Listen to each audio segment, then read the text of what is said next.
मनस्वीचे आईवडील वारल्यानंतर ती आपल्या भावासोबत म्हणजेच मोहितसोबत राहू लागली. आईवडील वारल्यानंतर आता मोहित आपल्या बहिणीच्या लग्नाचा विचार करू लागला. पण जेव्हाही तो तिच्या लग्नासाठी स्थळ शोधत होता, त्याची पत्नी त्याला म्हणत होती की तिचे लग्न करायची काय आवश्यकता आहे, आपल्याला विना पैशाची कामवाली मिळाली आहे. पत्नीच्या सांगण्यावर त्याने होकार दिला आणि आपल्या बहिणीला घरातच ठेवले व तो 3 गाई म्हशी विकत घेऊन आला. मनस्वी गाई म्हशींना सांभाळत होती. त्यांना चारा देणे, गोठ्याची साफसफाई करणे आणि दूध काढून विकणे ही सर्व कामे ती करत होती आणि त्यातून आलेले पैसे ती आपल्या भावाकडे देत होती. एके दिवशी मनस्वीने दुधाच्या पैशातून दिवाळीत स्वतःसाठी एक ड्रेस विकत घेतला. या गोष्टीमुळे तिच्या बहिणीने घरात भांडण केले. मोहितने आपल्या पत्नीच्या सांगण्यावरून आपल्या बहिणीसोबत भांडण केले आणि तिच्याकडून ड्रेस घेऊन आपल्या पत्नीला दिला. दिवाळीच्या दिवशी जेव्हा त्याच्या पत्नीने तो ड्रेस घातला आणि ती बाहेर आली, समोरचे दृश्य पाहून तिच्या पायाखालची जमीनच सरकली. 3 तास बाजारात फिरून आल्यावर सोनियाला जेव्हा घराच्या बाहेर एक कार दिसली, तेव्हा ती कार पाहून तिला खूप आश्चर्य वाटले. कारण ते एका खेड्यागावात राहत होते आणि खेड्यागावात गावाचे सरपंच सोडले तर एवढी मोठी कार कोणाकडेही नव्हती. पण त्यांच्या घरी काय काम होते? तिने एकदा आपल्या मातीच्या घराकडे पाहिले आणि विचार करू लागली. आणि विचार करतच ती घरात आली. तिच्या घरात आज शोभा दिसत होती. बरेचसे अनोळखी लोक तिच्या घरात बसले होते. घरात आल्यावर तिला काही महिलांचा आवाज येऊ लागला की आम्हाला मनस्वी पसंत आहे, ती सुंदर आहे आणि आम्हाला अशीच मुलगी हवी होती, म्हणून आम्ही गावाकडे मुलगी शोधत आहोत. तुमचा निर्णय सांगा. तुम्हाला हे स्थळ आवडलं आहे का? जर आवडलं असेल तर माझा मुलगा दुबईहून आल्यावर लगेच त्यांचे लग्न करून देऊ. हे ऐकून तिच्यावर आभाळ कोसळले होते आणि तिथे बसून मोहित फक्त मान हलवत होता. तोही आनंदित दिसत होता. सोनियाला हे पाहून राग येत होता आणि तिला कळून चुकले होते की हे लोक तिच्या नणंदसाठी स्थळ घेऊन आले आहेत. तिचा आवाज ऐकून त्या महिला तिच्याकडे पाहू लागल्या आणि मोहितला म्हणाल्या की ही तुझी पत्नी आहे ना? त्या श्रीमंत घरातील महिला दिसत होत्या. त्यांना पाहून सोनियाला आश्चर्य वाटले. तिला हे सर्व पाहून ईर्ष्या झाली. ती त्यांच्याशी काहीही न बोलता सरळ किचनमध्ये निघून गेली, जिथे तिची नणंद पाहुण्यांसाठी चहा बनवत होती आणि आपल्या नंदेला म्हणाली की तू तर सजून धजून उभी आहे. मी जे काम तुला सांगून गेली होती ते तू केले आहेत का? ती थोड्या रागातच म्हणाली. त्यामुळे मनस्वी थोड्या घाबरलेल्या आवाजात तिला म्हणाली की हो वहिनी, मी सर्व काही केले आहे. सोनिया तिच्याकडे पाहत होती कारण तिने आलेल्या पाहुण्यांसाठी भरपूर नाश्ता बनवला होता. सोनियाने आपल्या नंदीला बहाणा करून बाहेर पाठवले आणि चहाच्या पातेल्यात मीठ ओतले. थोड्या वेळात मनस्वी किचनमध्ये आली आणि पाहुण्यांसाठी चहा घेऊन गेली. आता सोनियाच्या चेहऱ्यावर समाधान दिसत होते कारण तिने तिचे काम केले होते. चहा पिल्यावर पाहुणे मनस्वीला नावे ठेवू लागले कारण चहाची चव बिघडली होती. त्यामुळे तिचा भाऊही तिच्याकडे रागाने पाहू लागला आणि इकडे सोनिया गालातल्या गालात हसत होती. चहा पिऊन ते लोक शांत झाले आणि थोड्या वेळात ते निघून गेले. त्यांना जाताना पाहून सोनिया किचनच्या बाहेर आली. मनस्वी खुर्चीवर बसली होती आणि तिचा भाऊ तिला रागवत होता. तुला कळत नाही का? तू चहामध्ये साखरऐवजी मीठ टाकले. एवढे चांगले स्थळ हातातून गेले. आई वडील तर सोडून गेले, पण माझ्या डोक्यावर मोठे ओझे टाकून गेले आहेत. मला तर असे वाटते की तुलाच लग्न करायचे नाही. तो बोलून रागातच तेथून निघून गेला. मनस्वी रडू लागली. त्यावर तिची वहिनी तिला म्हणाली की रडण्याची काही आवश्यकता नाही. लग्नाचे स्वप्न पाहू नकोस आणि आता उरलेले कामं पूर्ण कर. घरात एवढी घाण झाली आहे ते सर्व साफ कर आणि त्यानंतर रात्रीच्या जेवणाचीही तयारी कर. मुकाट्याने ती उठून सर्व साफसफाई करू लागली. रडून रडून तिचे डोळे लाल झाले होते आणि दुसरीकडे तिचे लग्न मोडून तिची वहिनी खुश होती. तिच्याकडे आपल्या नणंदचे चांगले होताना पाहिले जात नव्हते कारण तिचा पती शेती करत होता आणि घराचा खर्च त्यांचा कसाबसा चालत होता. त्यांच्याकडे फक्त एक जुनी मोटरसायकल होती. त्यामुळे तिने आपल्या नणंदचे लग्न मोडले. पण एवढ्यावरच ती थांबली नाही. तिच्या डोक्यात अजून काही वेगळेच चालले होते.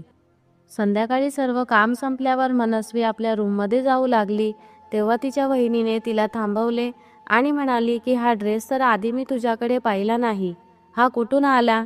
तेव्हा शांत स्वरात मनस्वी तिला म्हणाली की हा ड्रेस आईने माझ्यासाठी घेतला होता. आज पाहुणे आले होते त्यामुळे मी हा ड्रेस घातला. त्यावर हसतच ती मनस्वीला म्हणाली की पाहुणे तर निघून गेले आहेत, आता कोणते स्थळ येईल? हा ड्रेस तुला शोभत नाही. तू एक काम कर, हा ड्रेस मला दे. पुढच्या आठवड्यात मला बाहेर जायचे आहे तेव्हा मी तो घालेन. आपल्या बहिणीच्या सांगण्यावरून मनस्वीने गुपचूप तो ड्रेस काढून दिला. ती आनंदाने तो ड्रेस घेऊन आपल्या रूममध्ये निघून गेली. थोड्या वेळात सोनियाने आपल्या पतीला जेवण दिले आणि त्याला म्हणाली की तुम्ही नाराज का दिसत आहात? तेव्हा तो तिला म्हणाला की तरुण बहीण घरात असल्यावर मला टेन्शन तर येईलच ना. आईवडील असते तर मला तिची काळजी नसती. मला तिच्या लग्नाची काळजी वाटत आहे, कारण तिच्यासाठी चांगले स्थळही येत नाही. आज खूप दिवसानंतर तिच्यासाठी चांगले स्थळ आले होते, पण तिच्या चुकीमुळे तेही जुळले नाही. यावर त्याची पत्नी सोनिया त्याच्याकडे आश्चर्याने पाहू लागली आणि त्याला म्हणाली की तुझ्यासारखा वेडा माणूस मी कुठेही पाहिला नाही, कारण आपल्याला कसेबसे 2 वेळचे जेवण मिळत आहे आणि तुला तुझ्या बहिणीच्या लग्नाची काळजी वाटत आहे. जरा स्वतःच्या भविष्याचा विचार करा. यावर आश्चर्याने मोहित तिला म्हणाला की कोणत्या भविष्याची काळजी? तेव्हा ती म्हणाली की मी आई होणार आहे आणि बाळ झाल्यावर माझ्याकडून घरातील कामही होणार नाही, आणि जर मी काम करण्याचा प्रयत्न केला तर आपल्या बाळाला त्रास होईल. त्यामुळे सध्या तरी मनस्वीच्या लग्नाचा विचार करू नका. घरात काम करण्यासाठी आपल्याला तिची खूप मदत होईल. ती जर लग्न करून निघून गेली तर आपल्याला कामवालीला भरपूर पैसे द्यावे लागतील. अजून तिचे लग्न करायचे वय नाही. अशा प्रकारे तिने आपल्या पतीचे मन विचलित केले. हे ऐकून तो विचारात पडला होता. आज जे 2 वेळेचे जेवण मिळत होते आणि घर एवढे स्वच्छ दिसत होते ते सर्व काही मनस्वीमुळे शक्य होते. कारण प्रेग्नेंट असल्यामुळे सोनिया सुस्त झाली होती आणि यामुळे आपल्या पत्नीच्या सांगण्यावरून त्याने आपल्या बहिणीच्या लग्नाचा विचार मनातून काढून टाकला. त्यानंतर तो झोपून गेला. मनासारखे झाल्यावर सोनियाला खूप आनंद झाला. रोजच्या प्रमाणे सकाळी उठून मनस्वी घरातील कामे करत होती आणि सोनिया तिचे काम वाढवण्याचा प्रयत्न करत होती. घरात मशीन असूनही ती कपडे हाताने धुवायला सांगत होती. तिने मुद्दामच वॉशिंग मशीन पॅक करून ठेवले होते.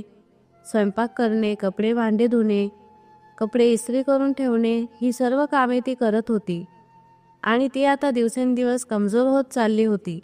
तिच्या बरोबरीची सर्व मुलींची लग्न झाली होती आणि ती तिच्या वहिनीमुळे घरातच बसली होती. एके दिवशी कामाहून आल्यावर मोहित खूप नाराज दिसत होता.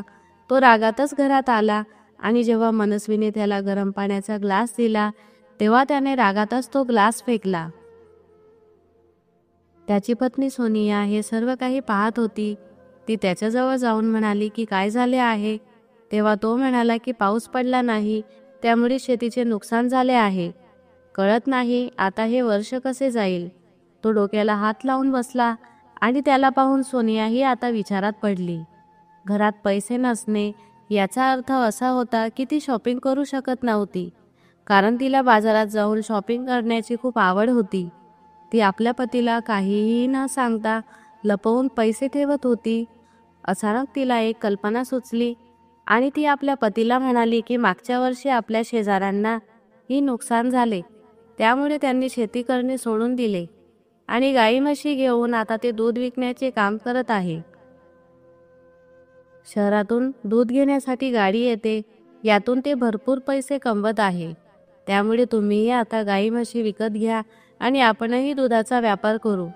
त्यावर तो आश्चर्याने म्हणाला की ते स्वस्त मिळत नाही, त्यासाठी भरपूर पैसे लागतात आणि माझ्याकडे एवढे पैसे कुठून येतील आणि दिवसभर त्यांचे काम कोण करेल? तुझ्याकडून तर माझे कपडेही धुतले जात नाही, ते सुद्धा माझी बहीण करते. तो चिडून बोलल्यावर ती हसूनच त्याला म्हणाली की तुम्ही काहीही काळजी करू नका. तिला दिवसभर जास्त काम नसते. स्वयंपाक आणि भांडे झाल्यावर ती दिवसभर पुस्तक वाचत असते आणि लग्नाची वाट बघण्यापेक्षा तर हे योग्यच आहे की ती तुमची कामात मदत करेल आणि पैशांचीही तुम्ही काळजी करू नका. तिच्याकडे तुमच्या आईने दिलेले दागिने आहेत, ते तिने आपल्या लग्नासाठी सांभाळून ठेवले आहेत, पण ते अशा वेळी उपयोगी येणार नाही तर केव्हा येतील? तुम्ही तिच्याशी बोला आणि तिच्याकडून ते दागिने घ्या आणि त्या पैशातून आपल्याला गाई म्हशी घेता येतील. तिने आपल्या डोक्यातील सर्व कल्पना आपल्या पतीला समजावून सांगितली. तोही विचारात पडला आणि त्याला वाटले की शेतीकाम करण्यापेक्षा तर हे चांगलेच आहे. तो आनंदाने उठला आणि आपल्या बहिणीजवळ गेला. दिवसभर काम करून ती थोडा वेळ आराम करत होती. आपल्या भावाला पाहून तिला थोडे आश्चर्य वाटले आणि ती त्याला म्हणाली की दादा, आज तू माझ्याजवळ काही काम आहे का? तेव्हा त्याने होकार दिला आणि म्हणाला की मला आईचे दागिने हवे आहेत, मला थोडं काम आहे. हे ऐकून मनस्वीला थोडे आश्चर्य वाटले आणि ती म्हणाली की आईने तर हे दागिने मला दिले आहेत. त्यावर मोहितला राग आला. तो मनस्वीला म्हणाला की ठीक आहे की आईने तुला दिले होते, पण याचा अर्थ त्यावर तुझे नाव तर लिहिले नाही ना. मीही त्यांचाच मुलगा आहे आणि आज मला जर त्याची गरज आहे तर तू ते मला देणार नाही का? आता जास्त बोलू नको आणि मला ते दागिने आणून दे. मोहित तिला रागातच बोलला, त्यामुळे ती शांततेत उठली आणि तिने सर्व दागिने आपल्या भावाकडे दिले. दुसऱ्याच दिवशी मोहितने ते दागिने विकले आणि त्यातून त्याला चांगले पैसे मिळाले. त्या पैशातून तो एक गाय आणि 2 म्हशी घेऊन आला. दारात त्या गाई म्हशींना पाहून मनस्वीला थोडे आश्चर्य वाटले आणि ती आपल्या भावाला विचारपूस करू लागली की यांचे कामकाज कोण करेल आणि दूध कोण काढेल. त्यावर तिची वहिनी आली आणि तिला म्हणाली की तू करू शकत नाही का? काम करण्यासाठी बाहेरची लोक येणार आहेत का? घरात रिकामे बसून राहण्यापेक्षा कामं केलेले वाईट नाही, त्यामुळे तुझ्या भावाला थोडी मदत होईल. एवढे बोलून ते दोघेही पती पत्नी तेथून निघून गेले. मनस्वी त्यांना चारा पाणी खाऊ घालत होती आणि आता तिचे काम भरपूर वाढले होते. सकाळपासून रात्रीपर्यंत काम करून ती खूप थकून जात असे. दूध काढण्याचे कामही तिच्याचकडे होते. मोहितने शहरातील कंपनीशी बोलणे केले होते आणि त्याला त्या दुधाच्या बदल्यात चांगले पैसे मिळत होते. गाई म्हशींचा गोठा साफ करणे, त्यांना चारा खाऊ घालणे आणि त्यानंतर दूध काढणे, ही सर्व कामे मनस्वी करत होती. सोनियाला तर दुरूनच या गोष्टींची चीड येत होती, पण जेव्हाही ती दूधवाली गाडी दूध घेऊन पैसे देत होती, ती धावतच पैसे घेण्यासाठी येत होती. त्या पैशातून ती अर्धेच पैसे आपल्या पतीला देत होती आणि उरलेले पैसे आपल्याजवळ लपवून ठेवत होती. हे पाहून आता मोहितलाही आनंद होत होता, कारण त्याला मेहनत न करताच पैसा मिळत होता. पण दुसरीकडे मनस्वी दिवसरात्र काम करून खूप थकून जात होती. तिच्या डोळ्यात नेहमी अश्रू राहत असे. एक दिवस तिच्या मैत्रिणी तिला भेटण्यासाठी आल्या आणि तिला विचारपूस करू लागल्या की तुझे भाऊ तुझे लग्न का करत नाही? आता तर तुझे वय वाढत आहे, नक्कीच घरातील काम करण्यासाठी त्याने तुला ठेवले असेल. असे बोलल्यावर मनस्वी ढसाढसा रडू लागली, कारण ती गोष्ट खरी होती. आता तर आजूबाजूच्या बायकाही तिला विचारपूस करू लागल्या होत्या, पण नेहमी तिची वहिनी सांगत असे की तिला एखादे स्थळ येईल तेव्हा तर आम्ही तिचे लग्न करू. पण सत्य तर हे होते की जेही स्थळ तिला येत होते त्या सर्वांना तिची वहिनी नकार देत होती. कधी त्या पाहुण्यांना सांगत होती की आमची लग्न करण्याची इच्छा नाही आणि कधी सांगत होती की तिचे लग्न ठरले आहे. तिला हे सर्व काही कळत होते, पण आपल्या भाऊ आणि बहिणीच्या पुढे ती काहीही बोलू शकत नव्हती. पण तिच्या मैत्रिणीने तिला एक सल्ला दिला होता की दुधातून मिळणाऱ्या पैशांमधून तू थोडे पैसे तुझ्यासाठी शिल्लक ठेव. आपल्या मैत्रिणीचे म्हणणे ऐकून तिने थोडे पैसे बाजूला ठेवायला सुरुवात केली. दिवाळीचा सण जवळच आला होता आणि तिला चांगल्या प्रकारे माहीत होते की तिचा भाऊ नेहमीप्रमाणे तिला नवे कपडे घेणार नाही आणि आपल्या पत्नीला 2-3 जोड कपडे घेतल्यावर तो म्हणेल की आता माझ्याकडे पैसे नाहीत. दरवर्षी तिच्यासोबत हेच होत होते. वर्षभर तिने त्यांचे सर्व काम केले आणि तिची वहिनी आपल्या पतीला म्हणाली की मी यावेळी महागड्या 3 साड्या घेणार आहे. आपल्या पत्नीच्या इच्छा पूर्ण करून तोही वैतागला होता आणि त्याची अशी इच्छा होती की सोनियाला फक्त 1 साडी घ्यावी. त्या दिवशीही ती सर्व कामकाज मनस्वीवर सोपवून आपल्या मैत्रिणीच्या घरी गेली आणि रागातच आपल्या पतीविषयी आपल्या मैत्रिणीला सर्व गोष्टी सांगत होती की माझा पती खूप कंजूस आहे, अशा व्यक्तीसोबत माझे लग्न झाले आहे, त्याच्याशी लग्न करून माझे आयुष्य खराब झाले आहे. आणि इकडे तिची नणंद घरातील सर्व कामे करत होती. त्यावेळी कोणीतरी दार ठोकले आणि मनस्वीने ते दार उघडले. समोरच एक चांगल्या घरातील महिला उभी होती. ती म्हणाली की बेटा, मला तहान लागली आहे, मला पाणी मिळेल का? तिने प्रेमात विचारल्यावर मनस्वीने तिला घरात बोलावले आणि पाणी दिले. ती महिला आताच शहरातून शॉपिंग करून आली होती आणि तिच्याकडे बरेचसे कपडे आणि सँडलचे जोड होते. मनस्वीसोबत बोलल्यानंतर ती त्या सर्व वस्तू मनस्वीला दाखवू लागली. त्यात एक लाल रंगाचा ड्रेस होता. तो मनस्वीला खूप आवडला आणि ही गोष्ट त्या महिलेच्या लक्षात आली होती. त्यामुळे ती महिला मनस्वीला म्हणाली की मी हा ड्रेस खूप महागडा आणला आहे, पण जर तुझी इच्छा असेल तर अर्ध्या पैशात मी तुला हा ड्रेस देऊ शकते. तुझा स्वभाव मला खूप चांगला वाटला म्हणून मी तुला सांगत आहे, असे ती महिला म्हणाली. हे ऐकून तिला आनंद झाला आणि तिने जे पैसे बाजूला ठेवले होते ते सर्व ती घेऊन आली. कारण तिला हे माहीत होते की तिचा भाऊ तिला कपडे घेणार नाही. तिने ते पैसे त्या महिलेला दिले आणि तो ड्रेस विकत घेतला. त्यानंतर ती महिला आपल्या घरी निघून गेली. थोड्या वेळात जेव्हा सोनिया घरी आली तेव्हा मनस्वीला खुश पाहून ती म्हणाली की काय झाले आहे, आज तू एवढी खुश का आहे? त्यावर ती थोडी घाबरली आणि वहिनीला म्हणाली की काही नाही. आता ती विचार करू लागली की या ड्रेसबद्दल आपल्या बहिणीला काय सांगावे. थोड्याच वेळात मोहित घरी आला आणि ती आपल्या भावासाठी पाणी घ्यायला किचनमध्ये गेली. तिच्या बहिणीची नजर त्या ड्रेसवर पडली आणि ती मनस्वीला म्हणाली की हे काय आहे, तुझ्याकडे एवढे पैसे कुठून आले आणि तू केव्हा हा ड्रेस खरेदी करून आणला? ती लोभीपणाने मनस्वीचा ड्रेस पाहत होती. सोनिया म्हणू लागली की बघा तिच्याकडे एवढे पैसे कुठून येतात, कदाचित ती घरातून पैसे चोरत असेल म्हणून ती तिच्यासाठी इतके सुंदर ड्रेस घेते आणि माझ्याकडे तर सगळे फाटलेले कपडे आहेत. सोनिया कपडे फेकून जोरजोरात बोलू लागली. मोहित कधी कपड्यांकडे पाहतो तर कधी मनस्वीकडे.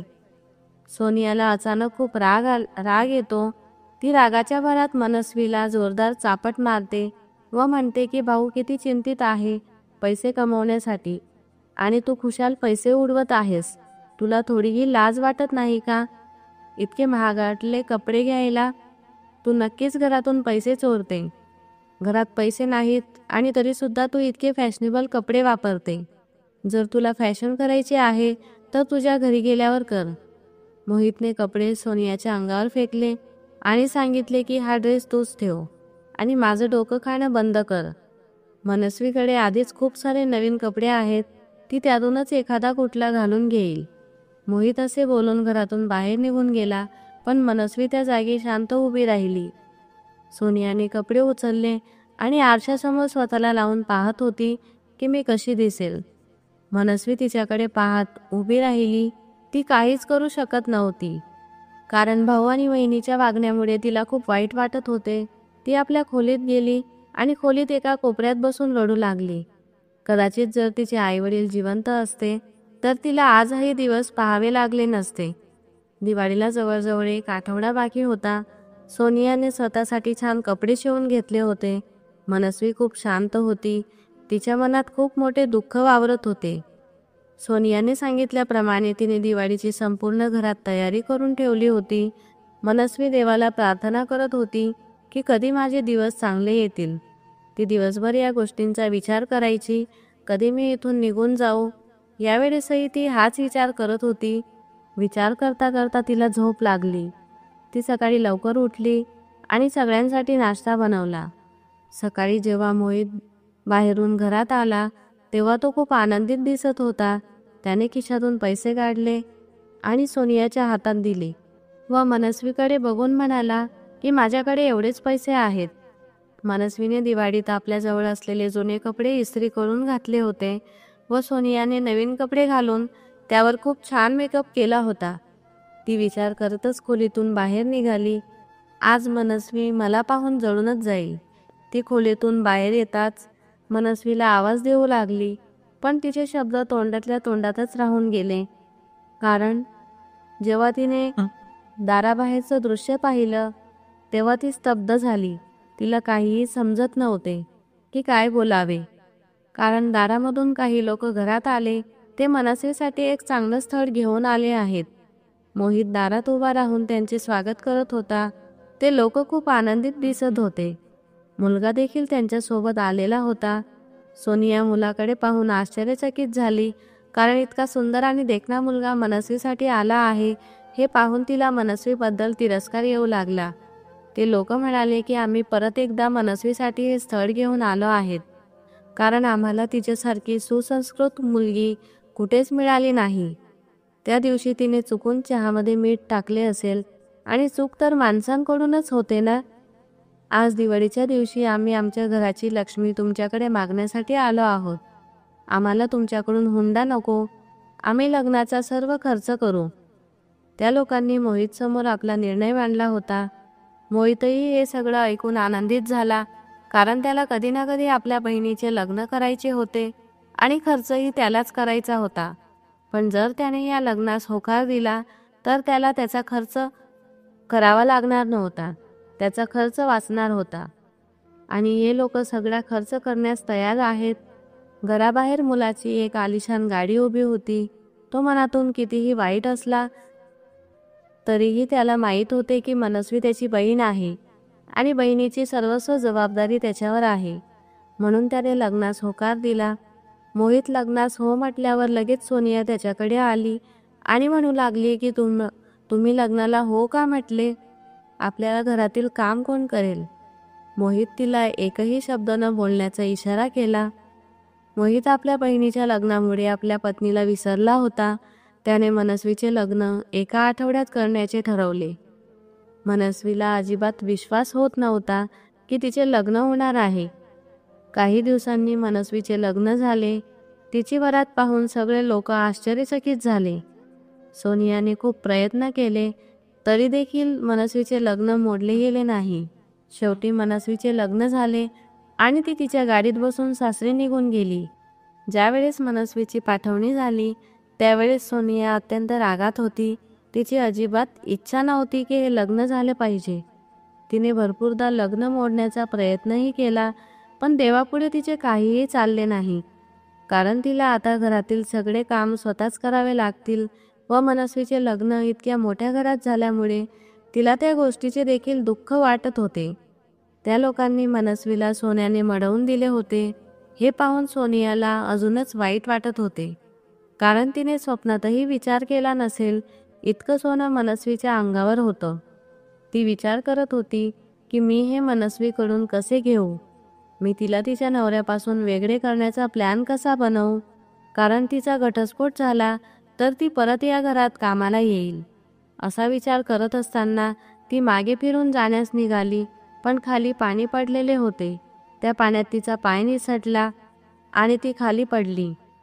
तिच्या पडण्याचा आवाज आला आणि मोहित धावतच तिच्याकडे आला व तिला उचलून हॉस्पिटलमध्ये घेऊन गेला. पण सोनियाला तिच्या वाईट कर्मांची शिक्षा भेटण्याची वेळ झाली होती. तिच्या पोटातील बाळ जन्माला येण्याआधीच मरण पावले होते. तिची परिस्थिती खूप वाईट झाली होती. डॉक्टरांनी मोहितला सांगितले की आता तुमची पत्नी कधीही आई बनू शकत नाही. तिला जेव्हा कळाले तेव्हा ती रडू लागली, पण हे सगळं काही तिने आपल्या हातानेच केले होते. मनस्वीला नुकसान पोहोचवण्याऐवजी तिने स्वतःलाच खूप मोठी इजा करून घेतली होती. हळूहळू मोहितही तिच्याकडे लक्ष देत नव्हता, कारण आधी घरातले सगळे कामं मनस्वी करायची, पण आता सोनियाकडून एका वेळेचा स्वयंपाकही होत नव्हता. घरात संपूर्ण ठिकाणी घाण पडलेली असत. मोहित घरी आला की त्या दोघांमध्ये भांडण होत असे. मोहितने तिच्याशी बोलणेही बंद केले होते.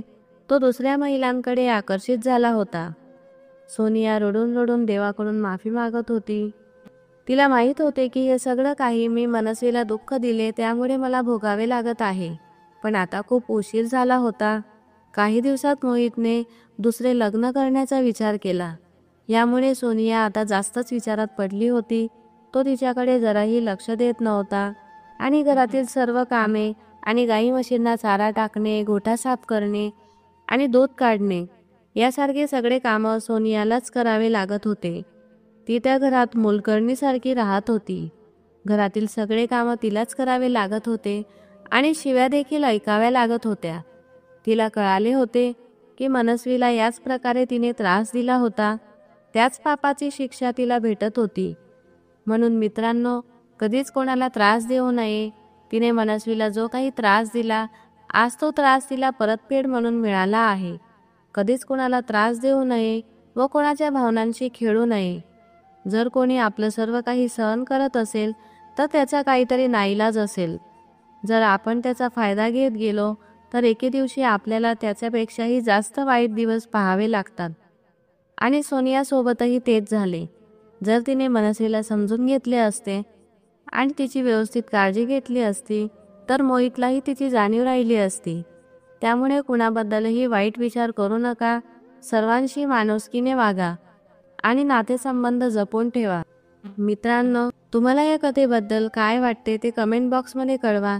आणि जर तुम्हाला कथा आवडली असेल तर लाईक आणि सबस्क्राईब करायला विसरू नका.